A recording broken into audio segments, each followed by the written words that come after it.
नमो भगवते वासुदेवाय ओम नमो भगवते वासुदेवाय ओम नमो भगवते वासुदेवाय नारायणं नमस्कृत्य नरं चैव नरोत्तमं देवीं सरस्वतीं व्यासं ततो जयमुदीरयेत् नष्टप्रायेषु अभद्रेषु नित्यं भागवत सेवया भगवतीरुत्तमश्लोके भक्तिर्भवति नैष्टिकी कृष्णाय वासुदेवाय देवकी नन्दनाय च नंदगोपकुमाराय गोविंदाय नमो नमः। हम पढ़ रहे हैं श्रीमद् भागवतम प्रथम स्कंध तृतीय अध्याय 36वां श्लोक। सवा इदं विश्वममोघलीलः सृजति अवति अत्ति न सज्जतेऽस्मिन् भूतेषु चान्तर्हित आत्मतन्त्रः षड्वर्गिकं जिघ्रति षड्गुणेशः। जिनके कर्म सदैव निष्कलंक होते हैं वे भगवान 6 इंद्रियों के स्वामी हैं, 6 ऐश्वर्यों के साथ सर्वशक्तिमान हैं, ब्रह्मांड की सृष्टि करते हैं, पालन करते हैं, रंच मात्र भी प्रभावित हुए बिना उसका संहार करते हैं। वे समस्त जीवों के भीतर विद्यमान रहते हैं और सदैव स्वतंत्र रहते हैं। क्या इंट्रोडक्शन है ना भगवान का। और जीव बोलता है मैं ये सब हूँ मतलब कितना मूर्ख होना चाहिए। तो ये कल हमने देखा था, अभी अगला श्लोक देखेंगे। न चास्य कश्चिन् निपुणेन धातुरवैति जन्तुः कुमनीश ऊतिः नामानि रूपाणि मनोवचोभिः संतन्वतो नटचर्यामि वाद्यः। मूर्ख मनुष्य अपने अल्प ज्ञान के कारण भगवान के रूपों, नामों, कर्मों की दिव्य प्रकृति को नहीं जानते, क्योंकि वे तो किसी नाटक में एक पात्र की तरह कार्य करते हैं। ना ही ऐसे मनुष्य अपनी तर्क या अपनी वाणी द्वारा भगवान की ऐसी बातों को व्यक्त कर सकते हैं। यानी भगवान का स्वभाव कोई ठीक से वर्णन नहीं कर सकता। वो मन और वाणी की अभिव्यक्ति, एक्सप्रेशन के परे है। मन में उनके बारे में विचार करना और वाणी से उनका वर्णन कर पाना ये किसी के बस की बात नहीं है।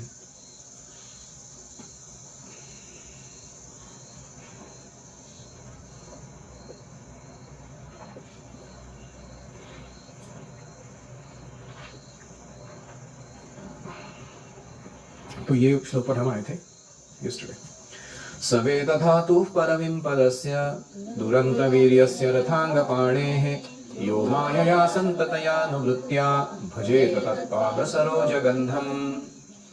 जो बिना हिचक के अबाध रूप से अपने हाथों में रथ का चक्र धारण करने वाले भगवान के चरण कमलों की अनुकूल सेवा करता है, वही इस जगत के सृष्टा की पूर्ण महिमा, शक्ति और दिव्यता समझ सकता है। तो इस श्लोक में अमायया यानी without hesitation, without any material consideration, फिर संततया यानी निरंतर, न रुकने वाला, अनइंटरप्टेड, अनमोटिवेटेड, अनुवृत्तिया भगवान के प्रति अनुकूल भाव से, भजेत उनका भजन करता है, वो क्या प्राप्त कर सकता है? तत्पाद सरोज गंधम, वो सूंघ सकता है भगवान के चरण कमलों के सुगंध को। कौन व्यक्ति? अमायया संततया अनुवृत्त्या यह भजेत, वो व्यक्ति भगवान के चरण कमलों से आने वाली सुगंध को सूंघ सकता है। क्योंकि आपने नोट किया है ऐसा कि आप मंदिर में आए हो और बहुत अच्छी सुगंध आ रही है, लेकिन क्या हम भगवान के चरणों की रज को सुगंध लेने के काबिल हैं? अभी नहीं। तो यहां फॉर्मूला दिया जा रहा है। पहले क्या कहा गया था कि भगवान कैसे हैं? वेद गुह्य, वेदों के लिए भी सीक्रेट है। वो वेद भी नहीं जान सकते ढंग से भगवान कैसे है। वो वर्णन कैसे करेंगे फिर वो वेद है कि नहीं? ऐसे अगर भगवान है, इतने कॉन्फिडेंशियल उनका नेचर है, और हम क्या वेद पढ़ के वो जान सकते हैं? उनको नहीं जान सकते। लेकिन यहां कह रहे हैं सवेद, उस भगवान को तुम जान सकते हो। कैसे? धातु, यानी वो सबके क्रिएटर है, सृष्टा है। पदवीम परस्य, उनकी आध्यात्मिक महिमा को भी तुम जान सकते हो। यानी उन्होंने ये जगत की सृष्टि कैसे की है और सब चीज कैसे आई है, उनसे ये जान सकते हो। और इसके पर जो आध्यात्मिक जगत है उसमें उनकी महिमा क्या है वो भी तुम जान सकते हो। और एक उदाहरण देते हैं कि क्या है भगवान। दुरंत वीर्यस्य रथांग पाणी। उनका मेडिटेशन कुछ अलग ही चल रहा है भगवान के ऊपर। वो कहते हैं कि दुरंत वीर्य मतलब जो बहुत ही शक्तिशाली है, उनकी शक्ति का कोई माप नहीं लगा सकता। और रथांग पाणी मतलब अर्जुन को बचाने के लिए जिन्होंने रथ का पहिया हाथ में उठा के भीष्मदेव पे अटैक किया था, वो वाले कृष्ण। उनका नाम क्या है? रथांग पाणी। मेरे एक मित्र का नाम है रथांग पाणी दास। उसके गुरु महाराज ने इधर से लिया। तो रथांग पाणी। तो ऐसे भगवान जिनकी लीलाओं को समझना बहुत कठिन है। एक भक्त को बचाने के लिए दूसरे को मारने निकले वो। भीष्मदेव भी तो शुद्ध भक्त है। तो ये दुरंत वीर्यस्य, उनकी शक्ति को समझना लॉजिक लगा के संभव नहीं है। तो केवल शुद्ध भक्त ही सकाम कर्म से मुक्त होता है और मानसिक तर्क से मुक्त होता है, इसलिए वो भगवान को समझ पाता है। तो हमारे दो लाइफ के स्टैंडर्ड प्रॉब्लम्स क्या है? डिफॉल्ट सेटिंग क्या है हमारे माइंड का? Sense gratification and mental speculation. हम दो ही चीज कॉन्स्टेंटली करते रहते हैं। क्या? इंद्रिय तृप्ति और मानसिक तर्क वितर्क। ये छोड़ के तीसरा चीज बहुत रेयरली करते हैं हम लोग हमारे जीवन में। क्या आपने नोटिस किया? तो ऐसे व्यक्ति को भगवान नहीं मिलते जो इसके परे गया है इन विचारों के, और जो सही में अनन्य व्यक्ति से अपने व्यक्तिगत लाभ के लिए नहीं, बिना हिचकिचाहट के भगवान की अनन्य सेवा करते हैं, उसे भगवान अपना एक्सेस दे देते हैं। Otherwise access denied. तो भगवान के धाम में अगर प्रवेश पाना चाहते हैं हम, तो ये रहस्य यहाँ बताया गया है कि कैसे एंट्री मारा जा सकता है। इसलिए आपको जब डांट पड़ता है ना सेवा के समय, तो उसको समझना चाहिए कि क्यों पड़ रहा है वो डांट। क्योंकि हमारा स्टैंडर्ड ऑफ सर्विस जो है ना, वो अप टू द मार्क नहीं है। क्या हमारा स्टैंडर्ड ऑफ सर्विस संततया यानी अनइंटरप्टेड था? क्या हमारा standard of service without material motivation था? क्या हमारा standard of service with all the standards of cleanliness and punctuality था, विद गुड क्वालिटी? अगर वो ऐसा नहीं था तो ही डांट पड़ती है। और डांट किस लिए है? हृदय को शुद्ध करने के लिए, कि देखो इस बार फंस गए तुम, लेकिन अगले टाइम सेवा करते समय माया में नहीं फंसना। अथेह धन्या भगवंत इत्थम यद्वासुदेवेऽखिल लोकनाथे कुर्वन्ति सर्वात्मकमात्म भावम न यत्र भूयः परिवर्त उग्रः।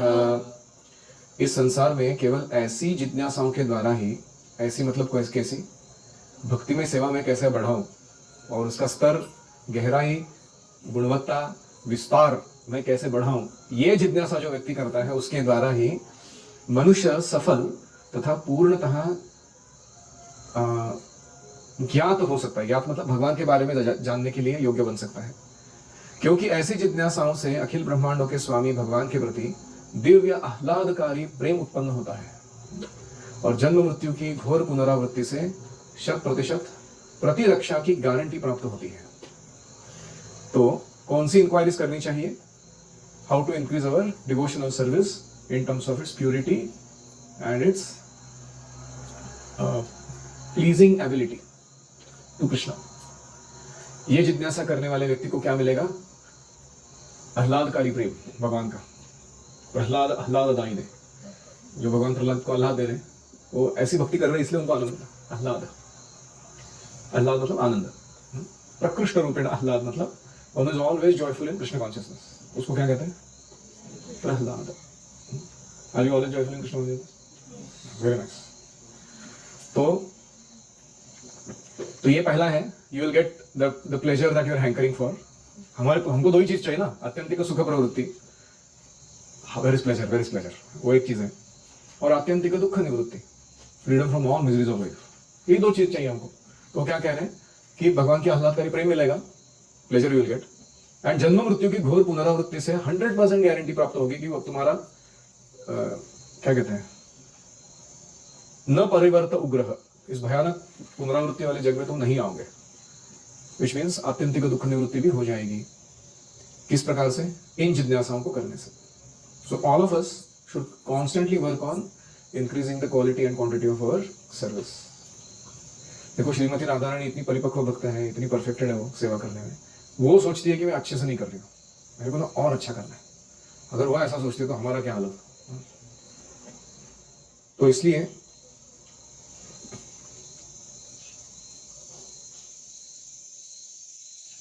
यहां तक अभी जो हमने देखा ये क्या था, ये एक तरीके से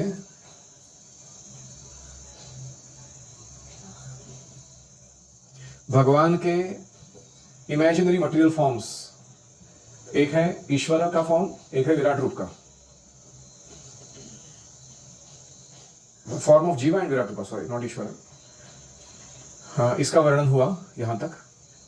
और कृष्ण कथा करने से हम इसमें ज्ञान प्राप्त कर सकते हैं हृदय को शुद्ध करा के, और we become qualified to know the Lord.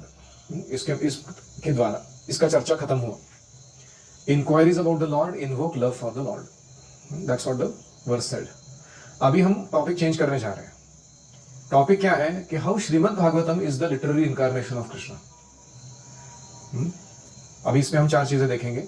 How Bhagavatam is meant for ultimate good of all people, ये 40वें श्लोक में आएगा।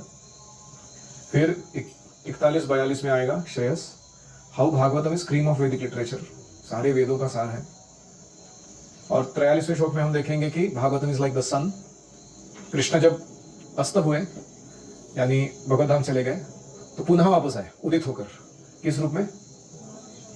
भागवतम के रूप में, कलियुग के लोगों को दिशा दर्शन करने के लिए। और 44 श्लोक में हम देखेंगे कि सुत गोस्वामी कह रहे कि I will speak as much as I have heard and I have realised. मुझे जितना क्षमता है, मैंने जितना सुना है, जितना रियलाइज किया, उतना ही मैं बोल पाऊंगा। ऐसे वो कहते हैं इस भागवतम के बारे में। ये सब किस कॉन्टेक्स्ट में है? How Krishna is the source of all incarnations. What is the last incarnation that we are talking about? Srimad Bhagavatam, the literary incarnation of Krishna, साहित्य का अवतार, साहित्य अवतार भगवान का। तो ये है अभी का अगला पड़ाव। चलिए शुरू करते हैं। इदं भागवतम नाम पुराणं ब्रह्म संहितं उत्तम श्लोक चरितं चकार भगवान ऋषिः निश्रेयसाय लोकस्य धन्यं स्वस्त्ययनं महत्। यह श्रीमद् भागवत भगवान का साहित्य अवतार है, जिसे भगवान के अवतार व्यासदेव ने संकलित किया है। भगवान के अवतार व्यासदेव साहित्यिक अवतार है, और उन्होंने ये साहित्य जो भगवान का अवतार है उसे संकलित किया हुआ है। What more do you want? और क्या चाहिए तुमको पढ़ने के लिए? यह सभी लोगों के परम कल्याण का निमित्त है। निश्रेयसाय लोकस्य। प्रश्न क्या पूछा गया था? What is the ultimate good for all humanity? पूछा था कि नहीं पूछा था? पहला प्रश्न। हाँ, तो उसका जवाब मिल गया यहाँ पे। और ये सभी लोगों के परम कल्याण के निमित्त है, और यह सभी तरह से सफल है, आनंदमय है और परिपूर्ण है। धन्यम यानी सब तरीके से सफल हो गया वो। और स्वस्ति अयनम, ऑस्पिशियस जर्नी कराने वाला व्यक्ति का। और महत, महत मतलब विशाल, महान और साथ में परिपूर्ण, ऐसा है। तो पहले तो भागवत को यहां कहा गया है पुराणम, ये पुराण है, सप्लीमेंट्री वैदिक लिटरेचर है। फिर कहा गया है ब्रह्म संहितम, यानी भगवान श्री कृष्ण का अवतार है। फिर कहा गया है उत्तम श्लोक चरितम, भगवान जो कृष्ण है वो उत्तम श्लोक है, उनका गुणगान करने के लिए ऐसा चॉइस पोएट्री लिखा जाता है। अच्युतम केशवम राम नारायणम कृष्ण दामोदरम वासुदेवम हरिम श्रीधरम माधवम गोपिका वल्लभम जानकी नायकम रामचंद्रम भजे। तो ये क्या पोएट्री है? What kind of poetry? तो इसलिए उत्तम श्लोक चरितम, भगवान का चरित्र लिखने के लिए उत्तम श्लोक की रचना में बताया जाने वाला ये लिटरेचर है। और चकार, इसको किसने लिखा, इसको किसने पूर्ण किया? इसको भगवान ऋषि, भगवान का ही अवतार है एक ऋषि, क्या नाम उनका? व्यासदेव। उन्होंने इसको कंपाइल किया है। तो इस प्रकार संकलित किया चकार मतलब। तो ऐसा भागवतम कौन नहीं पढ़ेगा इस कलयुग में? तो चैतन्य महाप्रभु कहते हैं श्रीमद् भागवतम प्रमाणम अमलम, ये निर्मल वाणी है भगवान के बारे में। और भगवान के साथ रहने वाले जितने भी महान भक्त हैं उनका सारा ट्रैक रिकॉर्ड, कच्चा चिट्ठा खोल के सामने रखता है कि कैसे वो भक्त बने, क्या किए भक्ति में, भगवान तो कैसे प्रिय हुए, भगवान ने उनके साथ क्या आदान प्रदान किए, सब कुछ। ऐसा लिटरेचर मिलना मुश्किल है। आपके कोई स्कूल में ऐसा सिखाया आपने कुछ, कोई टॉपिक? ये सब डिस्कशन कभी होता है कहीं? इसलिए भागवत बड़ा महत्वपूर्ण है। तो इसलिए भागवत का पाठ करना चाहिए। श्री कृष्ण का सारा दिव्य प्रकाश हम प्राप्त कर सकते हैं, लेकिन एक शर्त है। क्या? एक पारदर्शी गुरु के माध्यम से ही इसे ग्रहण करना चाहिए। दामोदर गोस्वामी क्या कहते हैं? स्वरूप दामोदर गोस्वामी, भागवत पढ़ गया भागवत रस्ता में। भागवत किसके साथ पढ़ना चाहिए बैठ के? भागवत, जो व्यक्ति उस भागवतम के आधार पर अपना जीवन चला रहा हो, उसके सानिध्य में बैठ के पढ़ना चाहिए, तब वो समझ में आता है। भक्त भागवत प्रामाणिक गुरु हैं, और ये भागवत की शिक्षा अगर उनसे ग्रहण करेंगे तो ये जो स्वस्ति, धन्यम, महत, ये सारे बेनिफिट्स हम अनुभव कर पाएंगे भागवतम के। भागवतम भगवान कृष्ण के उन समस्त आशीर्वादों को प्रदान करने वाला है जो भगवान के साक्षात संपर्क से मिल सकते हैं। If you are in direct touch with Krishna, whatever benedictions he will give you, same benefits you will get by being in touch with Bhagavatam. देखो कितना सुंदर है। तो आप में से कितने लोगों के घर में भागवतम नहीं है अभी भी? Not yet. तो अच्छा महीना चल रहा है बुक डिस्ट्रीब्यूशन का, मैराथन का। आप चाहो तो अरेंज हो सकता है, घर पे बात करके देखिए। हमारे गुरुकुल का स्कोर भी बढ़ेगा, ओम भैया और गणेश भी खुश हो जाएंगे, और साथ में आपको भागवतम भी मिलेगा पढ़ने के लिए। ठीक है। तदीरं ग्राहयामास सुतम आत्मवतां वरम सर्ववेदेतिहासानां सारं सारं समुद्धृतम। क्या भाषा है संस्कृत है। स्वरूप सिद्ध व्यक्तियों में अत्यंत सम्माननीय श्रील व्यासदेव ने समस्त वैदिक वांग्मय तथा ब्रह्मांड के इतिहासों का सार निकालकर इस भागवतम को अपने पुत्र को प्रदान किया। तो इसलिए अभी भागवतम को यहां कहा गया है कि सर्व वेदेतिहासानाम सारम। पहले क्या बोला था? पुराणम, है कि नहीं? अभी क्या बोल रहे हैं? हाँ, वेदों का सार और इतिहासों का सार। तो वेद में सब कुछ आ गया ना, 4 वेद, उपनिषद और वेदांत सूत्र, वेदांग, उपवेद, वो सब आ गया वेद में। और इतिहास में क्या क्या आ गया? रामायण, महाभारत, ये सब बड़े बड़े एपिक्स, उसका भी सार ही है भागवतम। सारम सारम समुद्धृतम, ढूंढ ढूंढ के निकाला हुआ एसेंस ही है, उनमें से निकाला हुआ। और इसको किसको? ग्राहयाम आस आत्मसुताम, अपने ही बेटे को स्वीकार करवाया गया व्यासदेव के द्वारा कि तुम ये भागवतम दो। उनको बेस्ट चाहिए ना अपने पिता से, तो ये है मेरे पास देने के लिए। तो अल्पज्ञ लोग इतिहास को केवल बुद्ध के समय से मानते हैं। आपका स्कूल का टेक्स्ट बुक जाके पढ़िए, वो अल्पज्ञ लोगों के द्वारा लिखा गया है, जिनका कम ज्ञान है। वो 600 साल ईसा पूर्व, मतलब 2500 साल पहले से आगे इतिहास शुरू होता है हमारे टेक्स्ट बुक में। इस काल के पूर्व शास्त्रों में उल्लेखित सारे इतिहासों को वो काल्पनिक कथाएं समझते हैं। वो बोलते हैं कि 2500 साल पूर्व कुछ अगर लिखा गया हो, वो सब माइथोलॉजी है, कल्पना है वो सब, ऐसा उनका मानना है। यह तथ्य नहीं है, दिस इज नॉट ट्रू। पुराणों में तथा महाभारत में वर्णित सारी कथाएं वास्तविक इतिहास है, जो न केवल इस लोक के अपितु इस ब्रह्मांड के लाखों अन्य लोकों से संबंधित है। ऐसा हिस्ट्री कौन बता सकता है? हमको अपनी पृथ्वी का हिस्ट्री ढंग से मालूम नहीं है, वो भी हाफ कट हाफ कुक्ड, ऐसा मालूम है। तो वे लोग जानते नहीं हैं कि विभिन्न ग्रह एक समान नहीं है। अन्य ग्रहों के कुछ ऐसे ऐतिहासिक तथ्य हैं जो इस ग्रह के तथ्यों से मेल नहीं खाते। जैसे अगर हम सूर्य पे क्या चलता है उसकी बात करने लगे, तो हमारे रियलिटी एक्सपीरियंस के साथ मैच नहीं करेगा ना वो। तो वो कौन बता सकता है हमको उनका इतिहास क्या चल रहा है? वो भागवतम बताता है। तो विभिन्न लोकों की विभिन्न स्थितियों को विभिन्न कालों में विभिन्न परिस्थितियों के द्वारा ये सब विचार करने पर पुराणों की कहानियां बनती हैं। ये सब हम जानेंगे तो हमें वो कहानियां विचित्र नहीं लगेंगी, काल्पनिक नहीं लगेंगी। हाँ, ऐसा कहते हैं कि एक व्यक्ति का भोजन किसकी दूसरे के लिए विष बन सकता है। One man's food is another man's poison. तो ऐसे हम लोग के लिए जो कथा है अकल्पनीय, वो किसी का वास्तविकता हो सकता है। इसलिए हमें पुराणों की कहानियों को, इतिहासों को काल्पनिक कहकर तिरस्कार नहीं करना चाहिए। व्यास जैसे महर्षियों को अपने साहित्य में काल्पनिक कथाएं रखने से क्या मिलने वाला था? हाँ, उनको जाके कौन सा लिटरेरी प्राइज विन करना था किधर? तो पूर्व जी का प्रश्न बहुत मार्मिक है। व्यासदेव बैठे जंगल में, उनको दुनिया से कोई लेना देना ही नहीं है। हाँ, ऐसा नहीं कि उनको एक बैंक अकाउंट खोल के चाहिए, उसमें थोड़े एक डेबिट क्रेडिट कार्ड चाहिए या कुछ मटेरियल गेन चाहिए। उनको कोई अमेजॉन या फेसबुक खोलना है बिलियंस ऑफ डॉलर्स कमाने के लिए। ऐसा कुछ नहीं है। ऐसा व्यक्ति काल्पनिक कथाएं क्यों लिखते बैठेगा तुम्हारे लिए? नॉवेल्स लिखने के लिए बैठे थे ना व्यासदेव, उनको समय जा नहीं रहा था जंगल में बैठ के। तो अभी समस्त अध्यात्मवादी इस महापुराण को, इस भागवत को महापुराण के रूप में स्वीकार करते हैं। इसकी विशेषता यह है कि यह सब विभिन्न कालों तथा परिवेशों में भगवान की लीलाओं से संबद्ध है। तो अन्य पुराणों में आपको अलग अलग कथाएं मिलेंगी जिसका डायरेक्ट कृष्ण से संबंध निकालना थोड़ा मुश्किल हो जाता है, लेकिन भागवत में एक कथा नहीं मिलेगी जिसका डायरेक्ट कृष्ण से संबंध नहीं है। तो ये पहला स्पेशलिटी है इसका। दूसरा, सुनाया किसको गया? व्यासदेव का क्वालिफिकेशन बताया, फिर भागवतम कैसा वेद इतिहास पुराण सार वो सब हो गया। अभी वो बोलते सुनने वाले का क्वालिफिकेशन सुनो। तो सुखदेव गोस्वामी भी स्वरूप सिद्ध व्यक्तियों में सर्वोपरि है।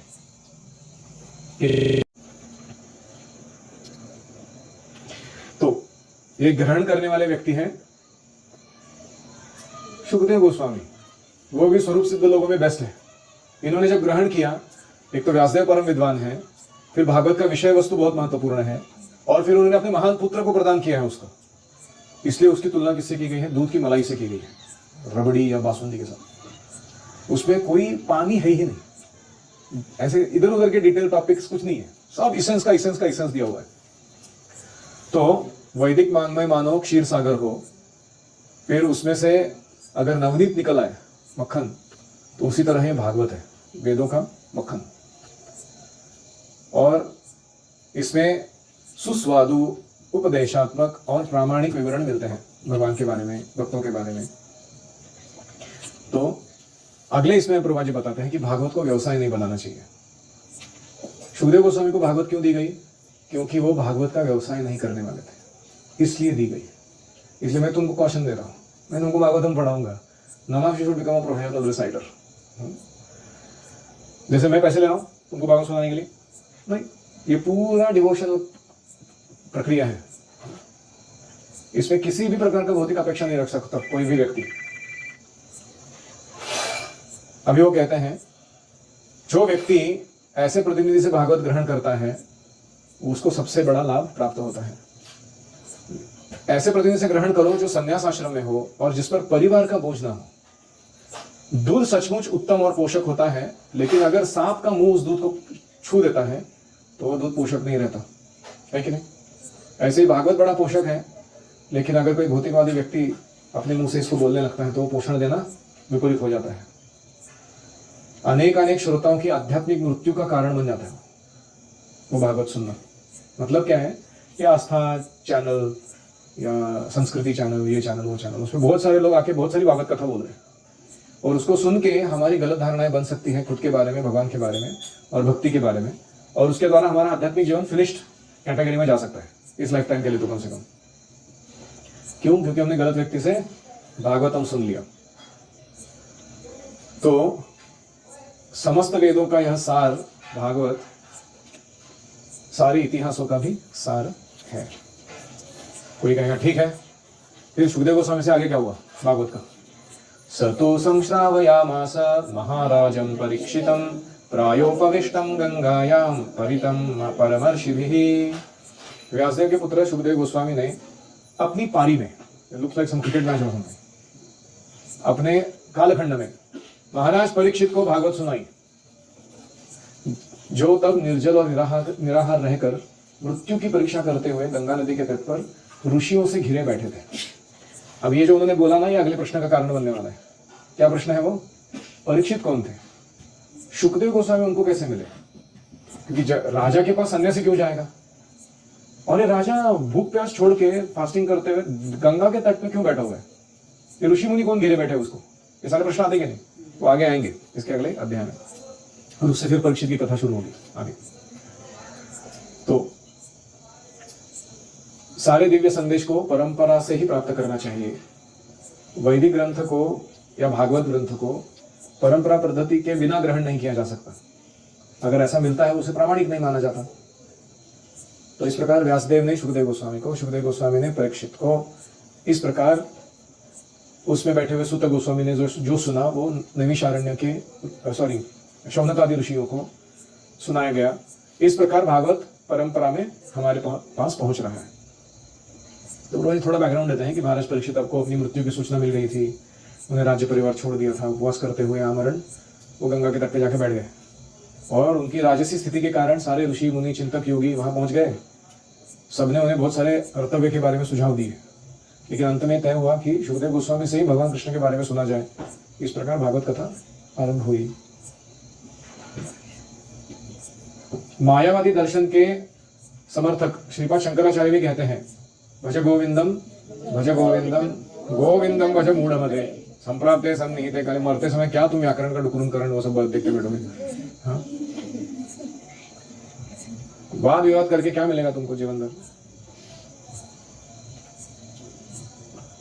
तो रूपा जी को क्या सूक्ष्म बात लिखते हैं, ये वाक्य कहकर कि भज गोविंदम, शंकराचार्य ने अप्रत्यक्ष रूप में स्वीकार किया है कि वेदांत सूत्र की उन्होंने जो अलंकारिक व्याकरणिक व्याख्या की है, ग्रामेटिकली अस्टाउंडिंग ऐसा व्याख्या दिया उन्होंने वेदांत सूत्र का, शंकर भाष्य कहते हैं उसको, वह व्याख्या उससे मृत्यु के समय किसी को कोई सहायता नहीं मिल सकती। तो शंकर भाष्य पढ़ के ये कौन कह रहा है? शंकराचार्य कह रहे हैं इस भज गोविंदम के द्वारा। आसन्न मृत्यु के निर्णायक समय पर मनुष्य को गोविंद के नाम का जप करना चाहिए। यही सभी बड़े बड़े अध्यात्मवादियों का कहना है। ठीक है, भागवत का संदेश कैसा है? वक्ता और श्रोता दोनों एक साथ उस एक ही माध्यम से मुक्ति प्राप्त करते हैं। जो बोल रहा है वो लिबरेट हो जाता है, जो सुन रहा है वो भी लिबरेट हो जाता है। एक ही माध्यम भागवतम। अभी आखिरी श्लोक इस चैप्टर का। कृष्णे स्वधामोपगते धर्मज्ञानानिधि सह कलौ नष्टदृशावेश पुराणार्को अधुनोदितः। यह भागवत पुराण सूर्य के समान तेजस्वी है। किसके समान? धर्म ज्ञान आदि के साथ कृष्ण द्वारा अपने धाम चले जाने के बाद इसका उदय हुआ। जिन लोगों ने कलयुग में अज्ञान के गहन अंधकार के कारण अपनी दृष्टि खो दी है, उन्हें इस पुराण से प्रकाश प्राप्त होगा। तो कृष्णे स्वधाम उपगते, कृष्ण अपने घर में वापस चले गए। धर्म ज्ञान आदि भी उनके पीछे पीछे कौन कौन गए? जैसे ही कृष्ण चले जाते हैं उनके पीछे धर्म और ज्ञान ये भी चले जाते हैं। तो धर्म और ज्ञान जहां से चले जाते हैं वहां क्या हो जाता है? अंधेरा, नो क्लैरिटी, ऑल कंफ्यूजन। तो कलौ नष्ट दुषाम, कलयुग के लोगों का क्या है हालत? आंखें हैं लेकिन कुछ काम की नहीं है, कुछ दिख नहीं रहा क्लियरली, क्या है। उस समय क्या हुआ? पुराण अर्क मतलब सूर्य, यह पुराण रूपी सूर्य अधुना उदितः, इस समय में कलयुग के पुनः उदित हुआ है। कौन?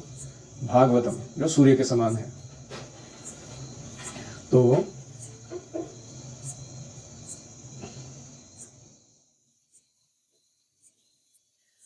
भगवान ही केवल धर्म क्या है वो सिद्धांत स्थापित कर सकते हैं। हम और आप धर्म को अपने घर में मैन्युफैक्चर नहीं कर सकते। जैसे संविधान जो है भारत का वो पार्लियामेंट में बनता है कि नहीं? वहां से आता है वो। क्या हम और आप डिसाइड कर सकते हैं कि हमने नया संविधान बनाया करके? तो ऐसे ही धर्म तत्व जो है वो भगवान से ही आते हैं स्वयं। अभी ये भगवान देखते हैं कि यदा यदा ही धर्मस्य ग्लानिर्भवति, तो पुनः सृजामि अहम, मैं आता हूँ पुनः पुनः प्रकट होता रहता हूँ। ऐसे ही भगवान ने देखा मेरे घर भगवद्धाम जाते समय जो अंधकार हो चुका है उसको दूर करने के लिए मुझे कुछ देना चाहिए मानव समाज को। उन्होंने किसको भेजा? भागवत को भेजा। वास्तविक धर्म का अर्थ है ईश्वर को जानना और ईश्वर के साथ अपने संबंध को या अपने कर्तव्य को जानना। जिससे क्या होगा? जब यह भौतिक शरीर छूटे तो हम अपने अंतिम गंतव्य को प्राप्त करें। ये धर्म है। अगर इसके बारे में कोई धर्म बात नहीं कर रहा है, वो टाइम पास चल रहा है। तो इसलिए माया के पाश में बंधे हुए बद्ध जीव बड़ी मुश्किल से जीवन के इन सिद्धांतों के ज्ञान को प्राप्त करते हैं, है कि नहीं? किसको टाइम है, किसको इंक्लिनेशन है प्राप्त करने के लिए? उनमें से अधिकांश लोग पशुओं की तरह खाने सोने अपनी रक्षा और मैथुन में लगे रहते हैं। फिर वे अधिकांशतया धार्मिकता ज्ञान या मोक्ष के नाम पर भी इंद्रिय भोग में ही लगे रहते हैं। देखो दो प्रकार के लोग हैं। एक है पशु जैसे लोग जो out and out self gratification करते हैं। दूसरे लोग हैं वो धार्मिकता ज्ञान और मोक्ष एक ही गप्पे मार रहे हैं, लेकिन एंड में कर क्या रहे? सेल्फ ग्रेटिफिकेशन ही कर रहे हैं। तो ये दो अलग प्रकार के मनुष्य हैं। इस कलह प्रधान युग में ये अंधे बन चुके हैं। कलयुग में सारी जनता पशुओं का राजसी संस्करण बन चुकी है। व्हाट अ नाइस प्रभुपाद का ये लाइन बहुत फेमस है भागवतम का। कलयुगा's population is a royal edition of animals। Royal edition क्या होता है पता है? जैसे कोई पुस्तक है, हमने वो भगवद्गीता का एक छोटा सा पुस्तक लिया, वो नॉर्मल एडिशन है। आपने देखा वो राष्ट्रपति को गिफ्ट किया था कुछ, तो दिल्ली टेम्पल में बड़ा बनाया था एक विशाल भगवद्गीता, उसको क्या कहते हैं? राजसी संस्करण, वेरी ठाट बाट वाला, एकदम बड़े बड़े पेज, अच्छा क्वालिटी का प्रिंट, ये वो सब, उसको पढ़ने में मजा आता है बहुत, है कि नहीं? So that is called royal edition. समझ आया कॉन्सेप्ट? राजसी संस्करण। अभी प्रभुपाद क्या कह रहे हैं? कलयुग की जो जनता दिख रही है ना, ये कैसी है? ये पशुओं का रॉयल एडिशन है। हाँ? आप समझ रहे हो? What a way to put it. How to insult somebody very accurately without hurting him. हाँ? तो प्रभुपाद जी का कहना है कि पशु जो काम कर रहे हैं ना, आहार निद्रा भय मैथुन, ये कलयुग की सारी जनता कर रही है। दिखने में ऐसा लगता है कि बहुत एडवांस लोग है ये, इनके पास सैटेलाइट्स है, कम्युनिकेशन टेक्नोलॉजी है, न्यूक्लियर बॉम्ब्स है और कंप्यूटर्स है, ये है वो है, चमक दमक बहुत है इनके पास। कर क्या रहे? वही आहार निद्रा भय मैथुन को अलग अलग रूपों में अलग अलग तरीके से अपने इंद्रियों की तृप्ति के लिए करते रहे। तो इनमें और पशुओं में फर्क क्या है? उनका पर्पस भी वही है, इनका भी पर्पस वही है। पर्पस कहाँ बदला है? इसलिए इनको क्या कहा गया है? Royal edition of animals. Kaliyuga में सारी जनता पशुओं का राजसी संस्करण बनी हुई है। उन्हें आध्यात्मिक ज्ञान या दैविक धार्मिक जीवन से कोई सरोकार नहीं। वे इतने अंधे हैं कि उन्हें सूक्ष्म मन, बुद्धि या अहंकार के आगे कुछ भी नहीं दिखता।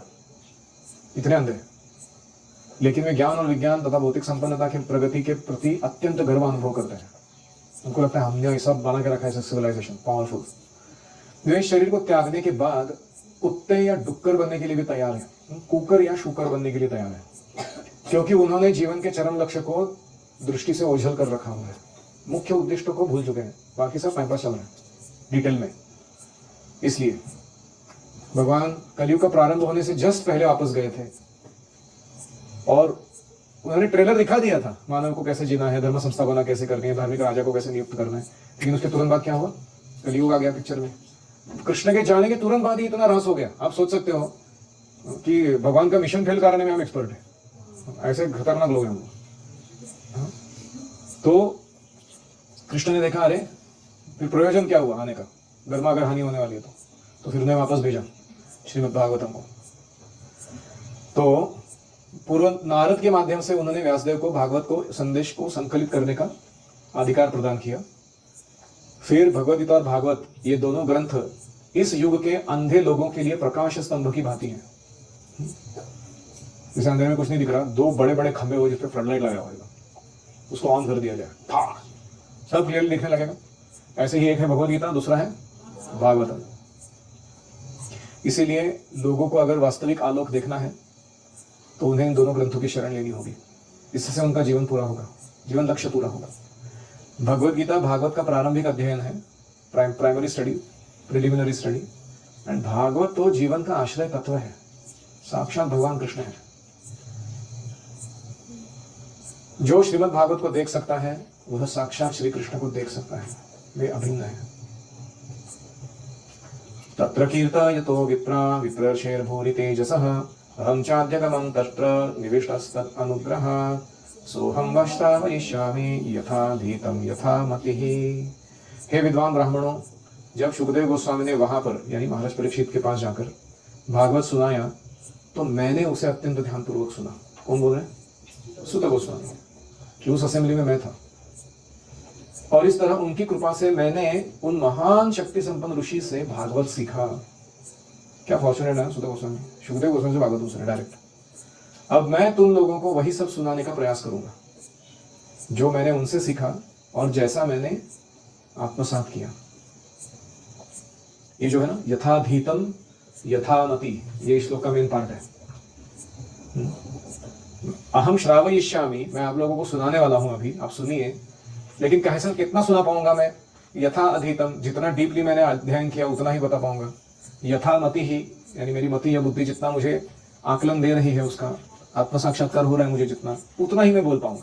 सुखदेव गोस्वामी की जैसा तो मैं बोल नहीं सकता, लेकिन जितना मुझे समझ में आया और आत्मसात किया मैंने उतना ही बोलूंगा। तो इसलिए हमें गर्व नहीं करना चाहिए कि मुझे भागवतम आ गया, समझ गया, मैं सारे श्लोक कंठस्थ कर दिए, सब कुछ बोलता हूं मैं अभी। ऐसा नहीं है। कोई भी भागवत को यथाधीतम यथामति ही बोल सकता है, वो उससे ज्यादा नहीं बोल सकता। अभी इधर ही हालत देख रहे हैं हम, यथाधीतम का हालत क्या है, कि कितना क्वालिटी अध्ययन चल रहा है। तो इससे समझ में आएगा कि आगे जाके कितना बोल पाएंगे भागवत गुरुकुल से बाहर निकलने के बाद। तो इसलिए we should not become proud.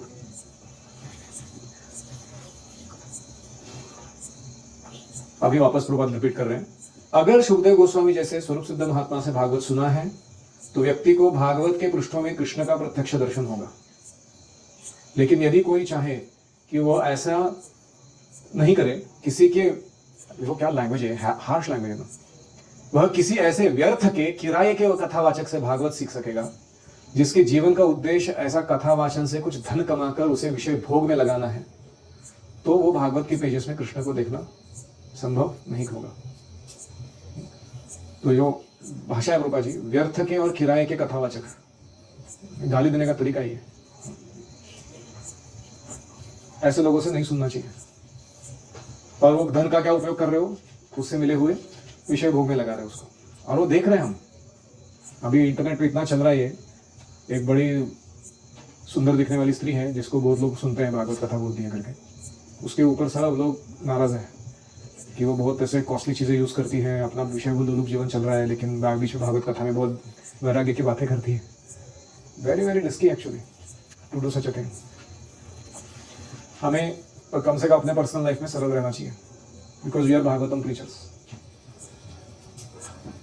हो सकता है कि लोग कभी आदर के रूप में या सुविधा के रूप में कुछ प्रदान करें, लेकिन हमारा डिफॉल्ट सेटिंग नहीं रहना चाहिए। और personal life should always remain simple. आप देख सकते हो परम पूज्य राधानाथ महाराज या बहुत सारे अन्य भक्तों का जो जीवन है, पर्सनल जीवन बहुत ही सरल है, और स्वयं के भोग के लिए उपयोग में लाने वाली जो चीजें हैं वो बहुत ही सीमित है।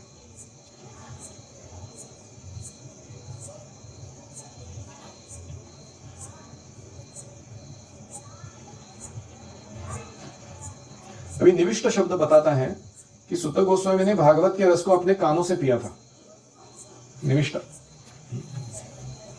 भागवत को ग्रहण करने की यही वास्तविक विधि है, बैठो और सुनो विथ रिलिश। मनुष्य को चाहिए कि एक वास्तविक व्यक्ति से अत्यंत सावधानी से सुने, तो उसे हर पृष्ठ में कृष्ण की उपस्थिति अनुभूत हो सकती है। अभी प्रभात फॉर्मूला देता है, कोई ध्यान से कैसे सुनेगा, तो उसका एक फॉर्मूला देता है।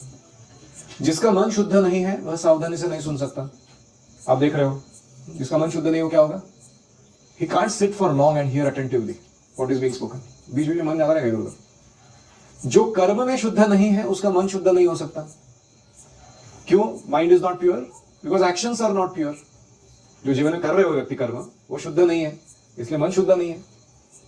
जो आहार, शयन, रक्षा और मैथुन के कामों में शुद्ध नहीं है वह अपने कर्म में भी शुद्ध नहीं हो सकता। तो एक्शंस को प्यूरिफाई करना है तो ईटिंग, स्लीपिंग, मेटिंग, डिफेंडिंग को प्यूरिफाई करना पड़ेगा। प्योर ईटिंग, इसलिए हम बोल रहे इतना चटोरागिरी मत करो, ऐसा मत खाओ, ऐसा मत खाओ। प्योर स्लीपिंग, सही समय पर सोना उठना, बीच में कुछ आड़े टेढ़े काम नहीं करना नींद के समय। या फिर प्योर डिफेंस, यानी जब बीमार है तभी जो जरूरी है शरीर का बचाव करने के लिए उतना ही औषधि वगैरह प्रयोग, जितना चाहिए उतना ही कपड़ा शरीर पर, जितना आवश्यक उतना ही सुख सुविधा, इसको कहते हैं प्योर डिफेंस, नॉट एक्स्ट्रा। और प्योर सेक्स लाइफ, मैथुन जीवन भी शुद्ध है। एक पत्नी व्रत धारण करते हुए और संतति उत्पन्न करते समय ही जो मैथुन करता है वो अपने सुख के लिए नहीं करता। That is called purified in sex habits. ऐसा व्यक्ति शुद्ध कर्म कर सकता है, और वो शुद्ध कर्म करने वाले का मन शुद्ध हो सकता है। शुद्ध मन वाले का सावधानी से सुनना हो सकता है भागवतम को। लेकिन ये अगर कोई कर ले इतना प्यूरिफिकेशन खुद का, सही व्यक्ति से ध्यानपूर्वक सुन ले, भागवत के प्रारंभिक पृष्ठों में ही उसको भगवान के साक्षात दर्शन हो जाएंगे। In the beginning pages of Bhagavatam you will find Krishna, for to speak of fully reading it, ऐसे प्रभात कह रहे हैं। इस प्रकार श्रीमद् भागवत के प्रथम स्कंध के अंतर्गत समस्त अवतारों के स्त्रोत कृष्ण नामक तृतीय अध्याय का भक्ति वेदांत तात्पर्य पूर्ण हुआ। किसी का कोई प्रश्न है?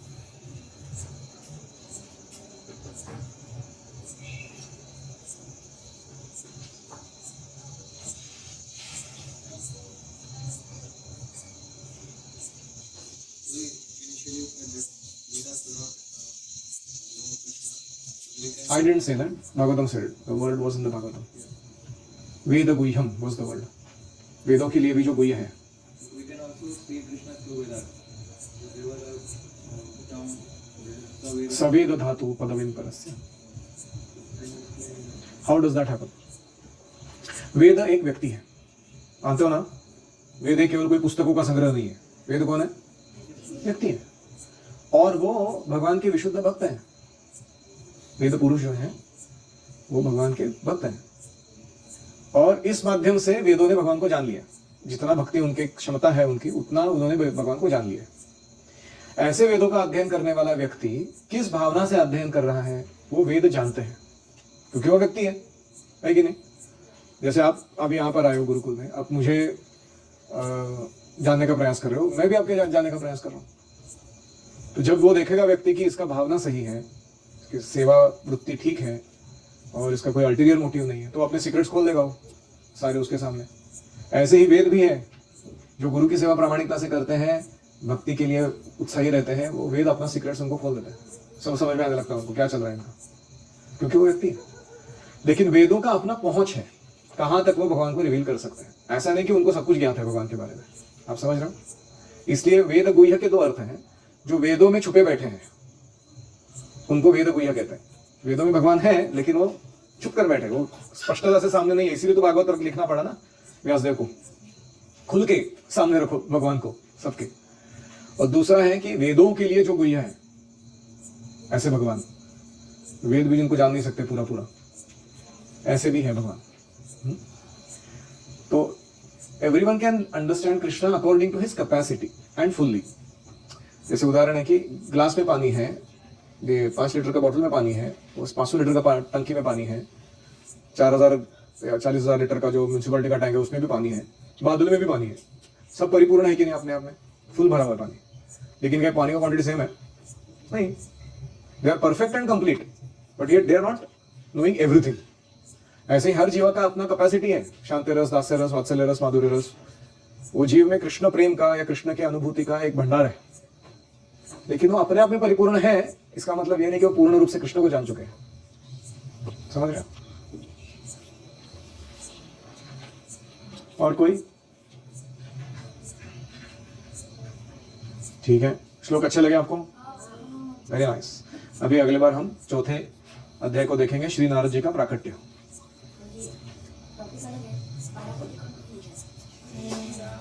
ओम हरे कृष्णा कृष्णा कृष्णा हरे हरे, हरे राम राम राम हरे हरे। हरि ओम तत्सत्। श्रील प्रभुपाद की जय, ग्रंथराज श्रीमद् भागवतम की जय। गौर प्रेमानंदे हरि बोल।